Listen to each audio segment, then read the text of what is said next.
ఇందాక మీరు అన్నట్టు ఇక్కడ టీఆర్ఎస్ బలహీనంగా ఉంది వాస్తవమే. ఇక్కడ టికెట్లు కూడా చేతులు మారాయని ప్రచారం కూడా జరిగింది. మరి మీరు టికెట్ కొన్నారా లేకపోతే ఇక్కడ కేసీఆర్ ఇక్కడ మామూలుగా 2 సార్లు అప్పటికే గెలవగలిగిన అభ్యర్థిగా ఓకే, ఇదంతా ఓకే సార్. మరి మీరు టీఆర్ఎస్కి ప్లస్సా, టీఆర్ఎస్కి మీరు ప్లస్సా అంటే అప్పటికి ఒక నిర్మాణాత్మకంగా పటిష్టమైన నాయకత్వం లేదు కాబట్టి చాలామంది ఆకర్షితులు కాకపోవచ్చు. టికెట్ ఇవ్వడం విషయంలో ఆలస్యమైంది, ప్రచారం టైం కూడా తక్కువ.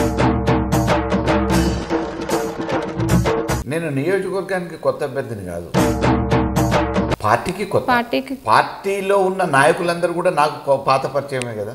టీడీపీ నుంచి పోయిన వాళ్ళు, కాంగ్రెస్ నుంచి పోయిన వాళ్ళు. ప్రచారం అప్పుడే కొంతమంది నాయకులు పడతారు. 15 సంవత్సరాల నుంచి ప్రజల్లో ఉంటున్నా అన్నారు. అయినప్పటికీ చాలా టఫ్ కాంపిటీషన్ నుంచి బయటపడ్డారు. టఫ్ అంటే కాబోయే ముఖ్యమంత్రి అని చెప్పుకున్నారు. ఎలక్షన్ క్లోజింగ్ క్యాంపెయిన్ 7వ తారీఖు డిసెంబర్కి ఎన్నికలైతే 5వ తారీఖున ముగింపు సభ. మీ ప్రత్యర్థి బలమైన వారు అని ఎప్పుడైనా మీరు పార్టీ బలమే తప్ప ఆ వ్యక్తి మామూలుగా ఈ నియోజకవర్గానికి కూడా సంబంధం లేదు. నేను ఇక్కడ పుట్టి పెరిగినోడిని. కానీ ఉత్తమ్ కుమార్ రెడ్డి అనేటైనా ఢిల్లీ నుంచి దిగుమతి ఆయన. ఈ నియోజకవర్గంలో పుట్టినాయన కాదు, పెరిగినాయన కాదు. ఈ నియోజకవర్గంతో సంబంధం లేదు.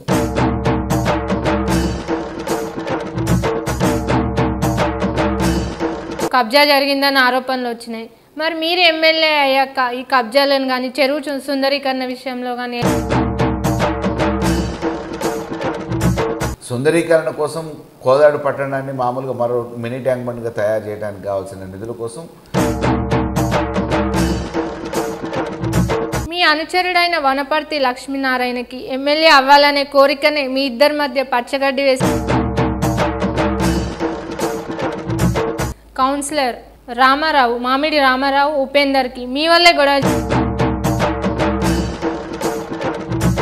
ఆషామాషిగా నేను అనుకోవటం అని అంటే నేను కూడా ముఖ్యమంత్రిని అవుతా అని చెప్పేసి అనుకుంటే సరిపోదు కదా.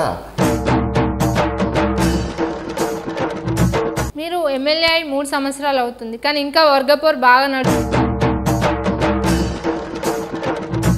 ఎమ్మెల్యే లూటీలు, వైన్ షాపులు అని మీ పైన బలమైన విమర్శలు వస్తున్నాయి.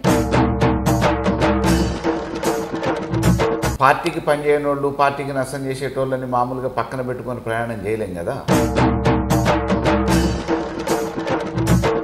ఇంతకుముందు క్లబ్బులు నడిపించిన వాళ్ళు ఎటుపోయారు? ఈరోజు క్లబ్బులు లేవు. క్లబ్బులు నడిపించుకొని పైసలు దండుకున్న వాళ్ళు ఉన్నారు. వాళ్ళకి అలవాటు ఉండొచ్చు. పచ్చకామలు ఉన్న వాళ్ళకి మామూలుగా దేశం అంతా పచ్చగా పడుతుంది అని చెప్పేసి చెరువులు అమ్ముకున్న వాళ్ళు ఉన్నారు, చెరువులు చేపలు అమ్ముకున్న వాళ్ళు ఉన్నారు.